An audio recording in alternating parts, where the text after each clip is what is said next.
Hello and welcome to all our Gold viewers from around the world. I'm Kristen Schwartz, licensed midwife and MC here at Gold. And today I am with a special guest, Dr. Cheryl Charles. Welcome, Cheryl. It's lovely to have you here. Thank you. Thank you very much. It is wonderful to have you here. You are one of our speakers for the Gold Early Years Symposium 2022 that we're putting on this year. And you have a wonderful presentation. We will talk about that in just a little moment. I know you are an author, you are an educator, and connecting children to nature is your passion. So Cheryl, tell us a little bit about your background and how about your work and how this all came about. Oh, thank you. Thank you for the question and the opportunity to speak with your viewers as well. I think probably my passion or commitment to connecting children with nature started in my own childhood. I have vivid memories of riding horseback with my grandfather and being outdoors and enjoying the beauty of the scenery and his comments about what we were seeing and how important, the living world is, and you're looking for wildlife and identifying plants and just experiencing the wonder of all of that. And one of the things I've learned as an adult, if a child has those experiences in nature with someone older who takes the time to take them outdoors and share that wonder and beauty with them, those folks tend to grow up to care about the environment, to take action to help keep the planet healthy, whether it's gardening or getting involved in wilderness protection or bringing parks to cities.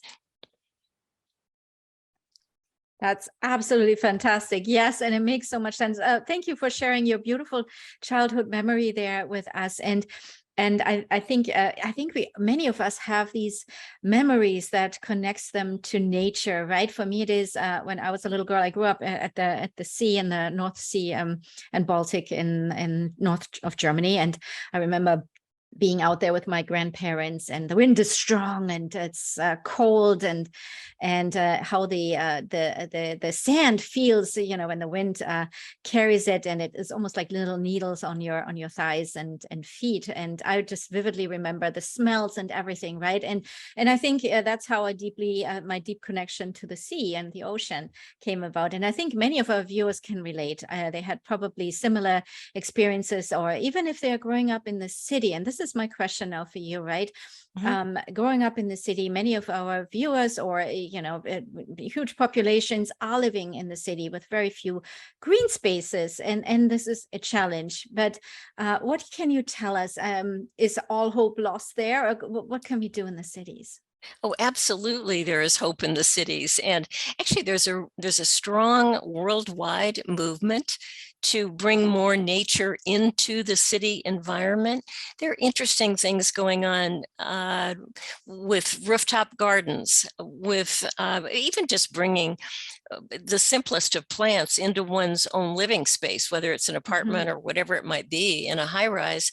But you're also seeing asphalt being dug up and little pocket gardens being planted throughout city environments. People are just getting more and more aware of how much even just the simplest of vegetation helps calm people down, helps people feel more refreshed, feel a sense of peace and even some joyfulness. There actually is physiological evidence that people will get calmer and less anxious. So yes, even in cities, absolutely in cities as well. In cities, there's things we can do, and even just as you mentioned, bringing plants even in the indoors, and it's interesting to me to learn, how little it really takes to make an impact, even, and as you mentioned, a little rooftop garden, or even some plants, some little areas where they dug up the pavement and plant some plants there. It's astonishing how little is needed. Or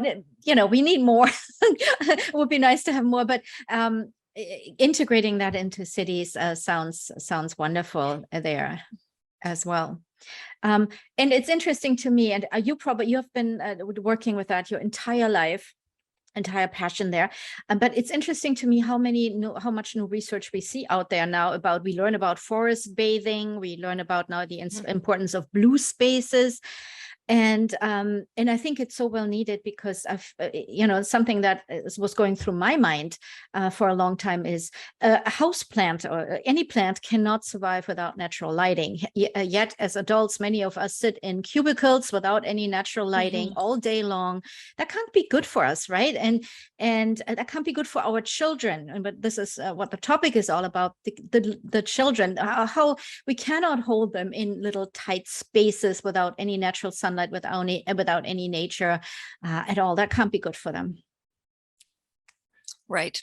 And there are simple things that all of us can do, but I think one of the first places it begins is to share the information, the understanding that simply fresh air and being outdoors in whatever the setting tends to enhance our overall health and well-being. Now, as I say that, we have to be careful. There are risks, but in most places we can figure out safe and inviting places for people of all ages to get those benefits. Let's talk about your presentation now. The title is Nature's Gifts for Children in Uncertain Times. Tell us a little bit about that. Tell us what we can look forward to. Oh, thank you again. I'm thinking all of us throughout the world have experienced this, the trauma and difficulty and challenge of COVID, for example, this communicable disease that caught the world by surprise in so many ways. And for many children, that led to their not having a chance to be with other children, learning remotely, oftentimes with a computer screen. All of those kinds of things have proved to be difficult for many in the last several years. We know, though, that being outdoors with some kind of safe distance in between people actually is one of the safest places for people to be. And so early in the COVID epidemic around the world, there were pockets of places where teachers and other educators opened the door and took their children outside to play, outside to learn. And that had been going on before the phenomenon of COVID affected so many people. So a lot of folks were actually prepared. They were experienced. They knew how to create safe learning environments for children outdoors. I'm thinking of schools for just a moment. And so with that combination of a body of experience and this new opportunity, we've actually seen a tremendous amount of learning and schooling for school-aged children taking place outdoors. But again, for people of all ages, just adding nature to our lives, even if it's a 15-minute walk in a park or another natural setting, even in cities, people's blood pressure tends to go down, their anxiety diminishes. And so these are some of the kinds of things we'll be talking about. The benefits, I'll speak to children again, emotionally, cognitively, intellectually, physically. All of these kinds of benefits come in abundance to people of all ages, and certainly to children, by being outdoors in nature.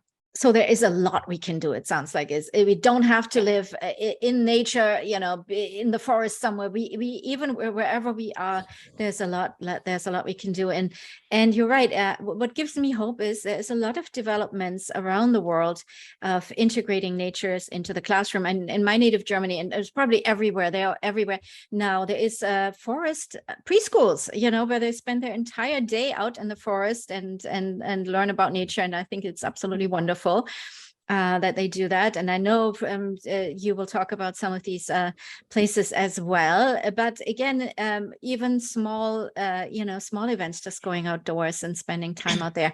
And what I realized too, when we speak of the outdoors and even going for a walk, and right now we learn so much about, or new information also about, mindfulness. And this reminds me of mindfulness, right? We are more present when we're outside. And have you experienced that too, or do you see that in your work as well?